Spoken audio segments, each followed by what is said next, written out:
What's up, guys? Welcome back to Cutthroat Performance. I know it's been a while since I last posted, but I got some cleaning to do today, and on this 2013 335i f30 we'll be doing an intake valve cleaning, and I'll show you guys step by step on what you'll need to do. And what I got here is CRC intake valve and turbo cleaner. I know a lot of people like to use walnut blasting, but I'm just going to go ahead and use wire brushes and chemicals, and we'll see how it goes. You're going to want to go ahead and pop your hood and your trunk. And the reason why we'll be opening the trunk is because we'll be unplugging the battery due to the fact that we're going to do some we're going to unplug some of the wires, and to keep the computer safe and the car safe, we'll just take off the negative terminal. And to take off the negative terminal, we'll be needing a size 10. So we'll go ahead and take that off.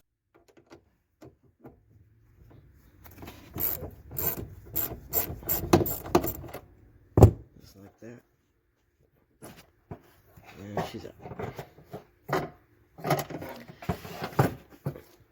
It's almost like putting the patient to sleep before surgery.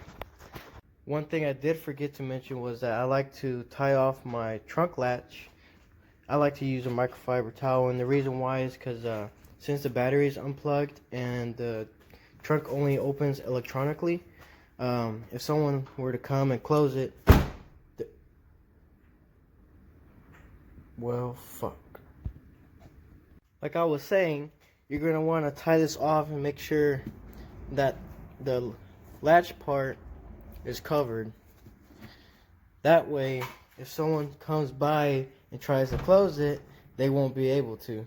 Because, like you seen when they close it, or if it gets closed, the only way I was able to open it was to crawl through there and pull the I got kidnapped latch. But without further ado, we'll go ahead and start working on the motor.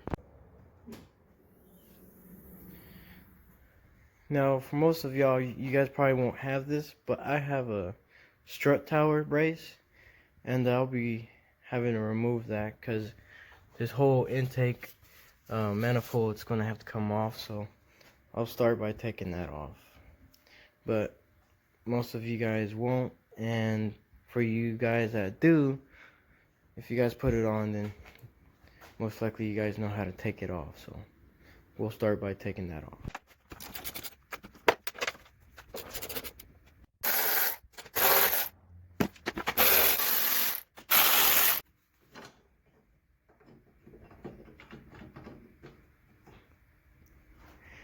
And there you go.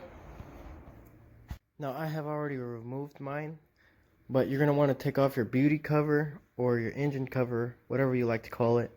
And you're going to also want to take off your intake. Now, mine's aftermarket, but whatever intake you guys have, you're going to want to take it off. So I'll go ahead and take mine off, and then we'll continue on from there. And after you remove your intake, you're going to want to clog up your inlet to your turbo, so that way nothing falls in there. And now we're going to go ahead and take off the whole weather guard. We're going to just expose all of this right here so we can get more access into the valves, to particularly that one back there. You're going to want to grab a 10 mil and undo each of these bolts here. Well, they're not actually bolts, they're just locking tabs, but you'll just turn them so, like so. Lift up, and there's one, and there's the other. After you have those two removed, you're gonna want to take this off all the way around.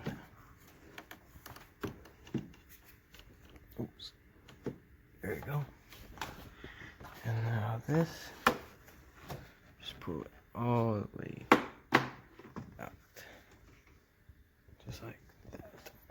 Then with some type of pick tool, you're gonna want to pick these two out. There's one. There's the other. And I will expose those two bolts there. We're gonna take those two off and this off along with the other one. They're just holding this strut brace in, and we're just gonna remove that. Now these take a special socket. It's called a reverse torque socket, but it doesn't take a damn genius for you to find out that you can just use a regular socket to take it off. So I'll be using 15, and we're gonna take off those 4.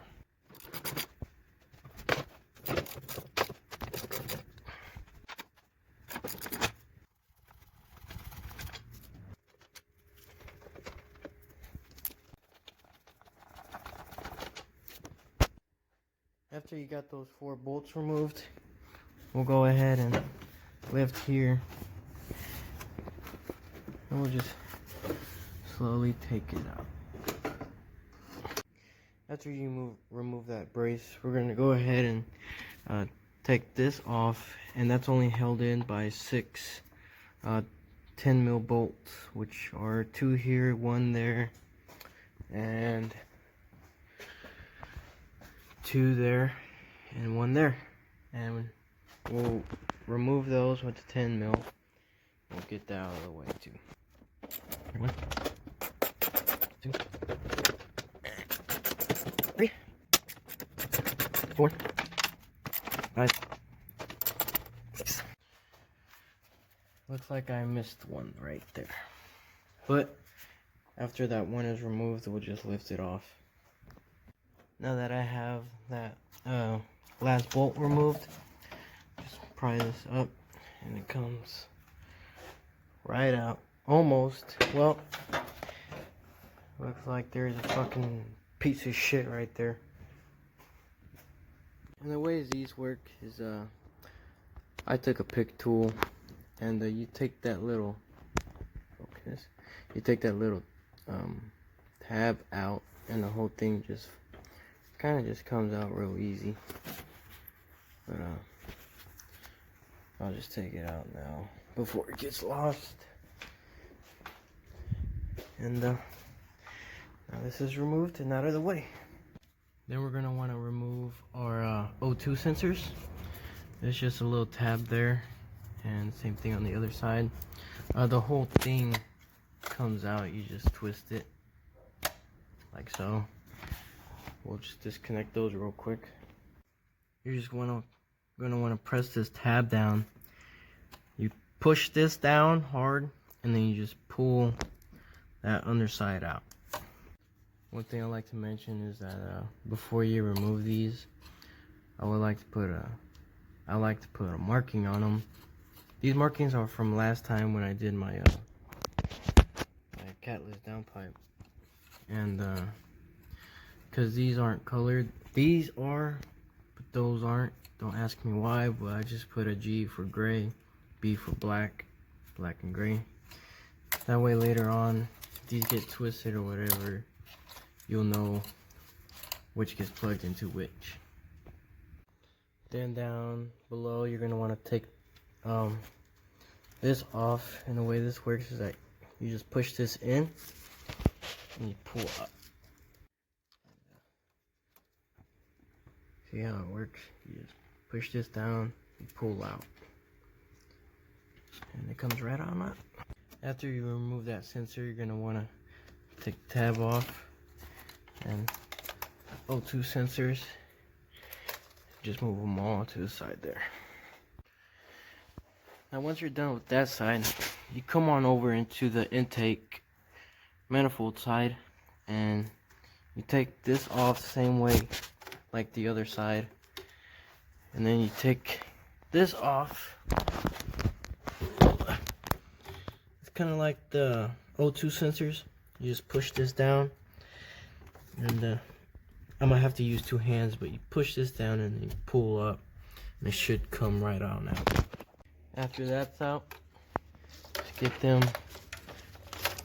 Just go ahead and get all these wires out the way, and then after that, you can go ahead and take your C clamp off, which is this. I'll do that right quick. Pull that there. And it comes on out like that. Now I have a VRSF charge pipe, so it comes with this coupler here. I'm just gonna undo this along with that vacuum and that sensor up there. I'm just gonna take off the whole top end and put her off to the side. If yours is just stock, then the whole thing is all connected, and really this is just a little extra so I can get a little bit more elbow room in here, but you don't have to take that off. Alright, so all I did was take off my charge pipe and I rotated it downwards, so now it's out of the way. Next step is take off these two T25 screws, remove those, come under here,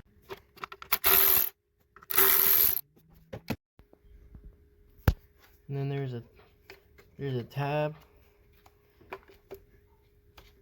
right there. You push this down, then you turn this and pull it down too, and it'll unlatch that little part right there.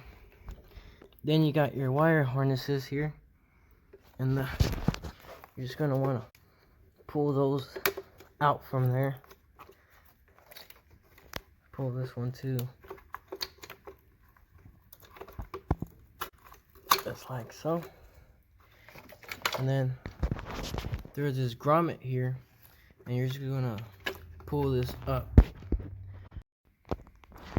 Now I use two hands to pull this up, but you pull this up and you undo this clip back here, and the way that works is it has a little pusher right there, it's just like the O2 sensors. Pull that out, and this thing just slides forward like that.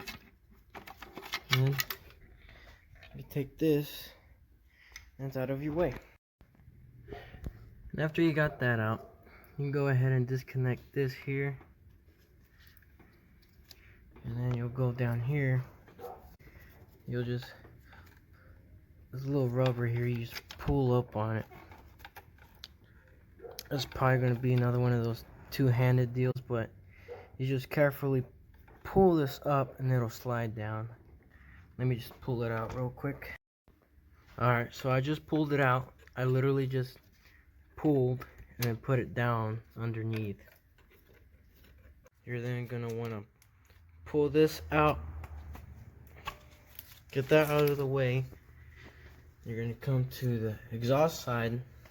You're going to want to take out this vacuum line.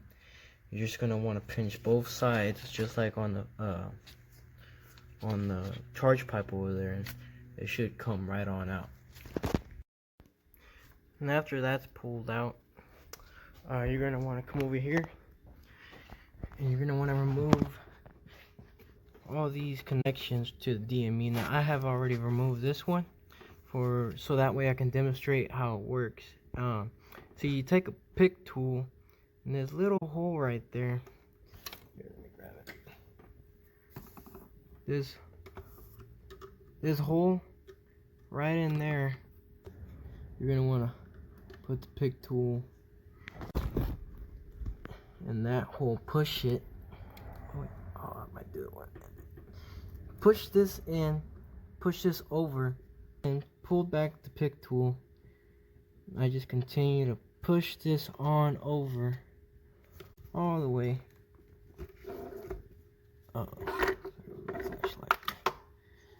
And after this is pushed over all the way, it'll just come right on out, just like that.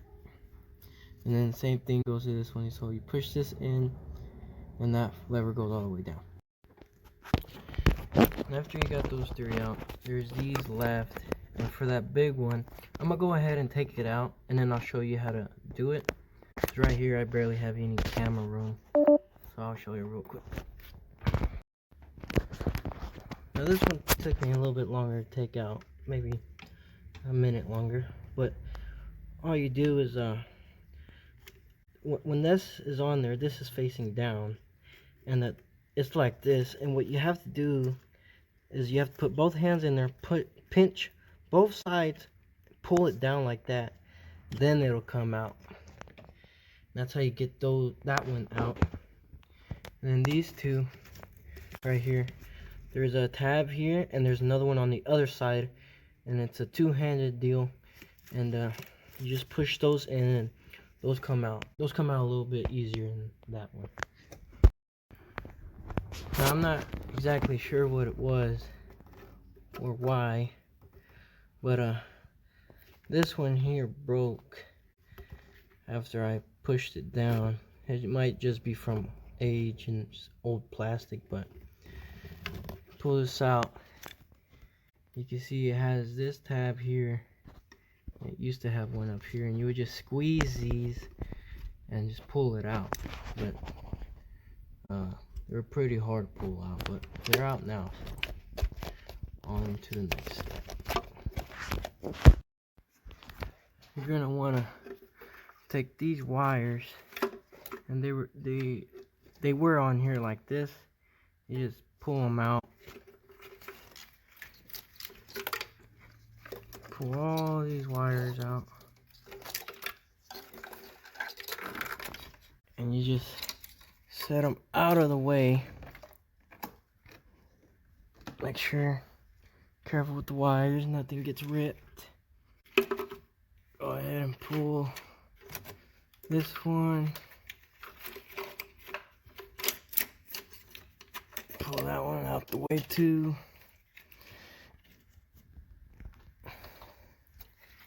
and now we got everything out of the way.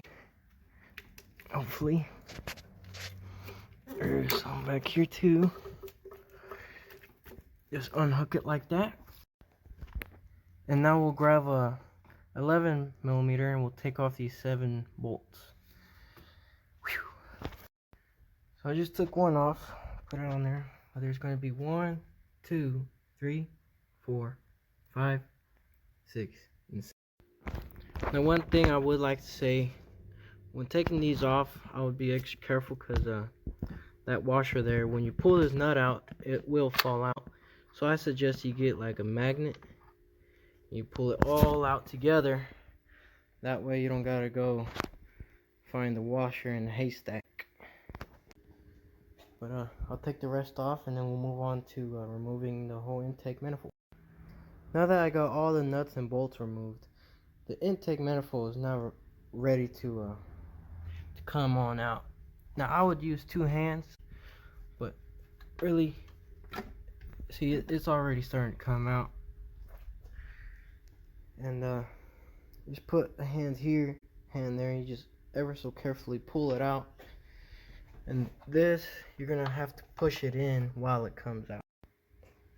Alright, so you're gonna want to make sure all the wires are out of the way. Everything's tucked out.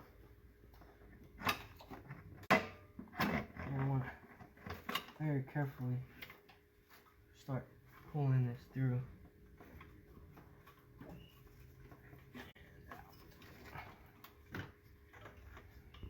We'll stop here for a second.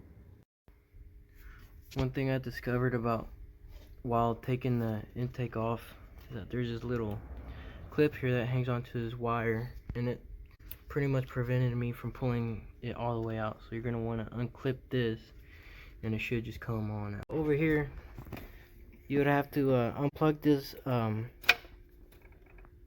vacuum line. You just pinch both sides and pull out. And then you got this connection down here that you pull out. It's just like the normal tabs off the MAF sensor. Pull that out, and then the intake manifold should be ready for the whole thing to come on out. Another thing is that before I moved on, I went ahead and taped up all the holes to the intake, because you wouldn't want anything falling down into your intake past your valve into your piston, because that'll probably ruin the rest of your month. So yeah, just be very cautious on what you're doing. Take one step at a time, and a lot of preventative accidents. So taping stuff up, numbering stuff. Just remember where things go. You should be alright. Then on this connection, it's actually not like the MAF sensors at all. You could put, there's a lever right here. You just pull this up and this whole thing comes back. But once again, I gotta do it with 2 hands. And so far I don't have a cameraman yet, so I'll be right back. Alright, so that connection just failed, but I'll show you how to do it.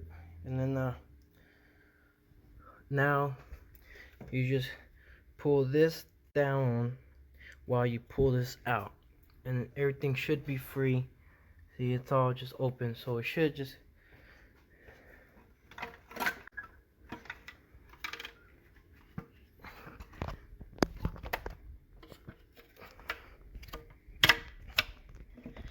see.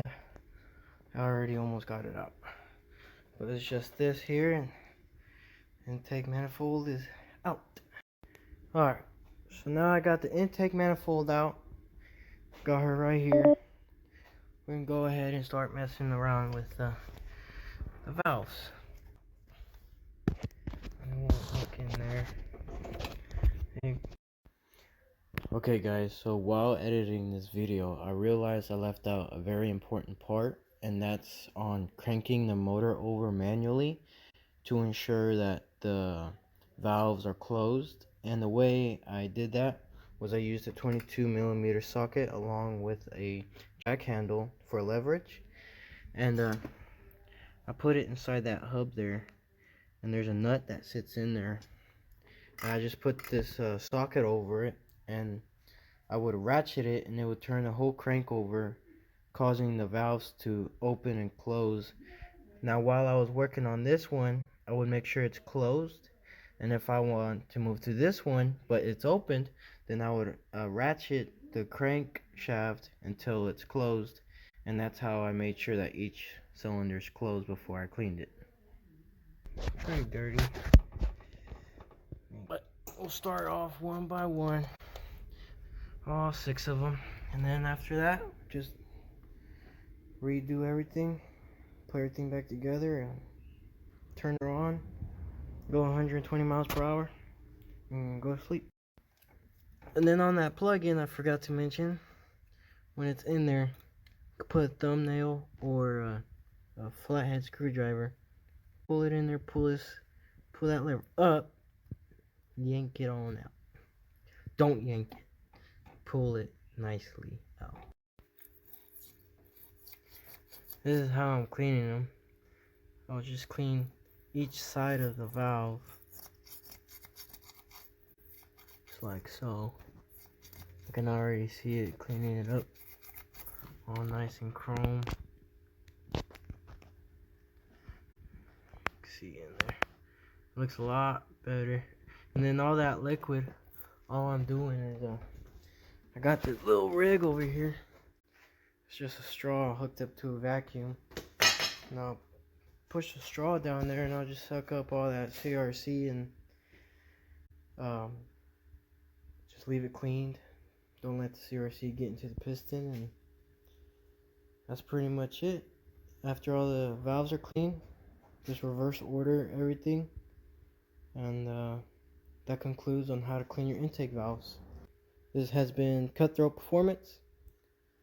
Thank y'all for watching. Peace out.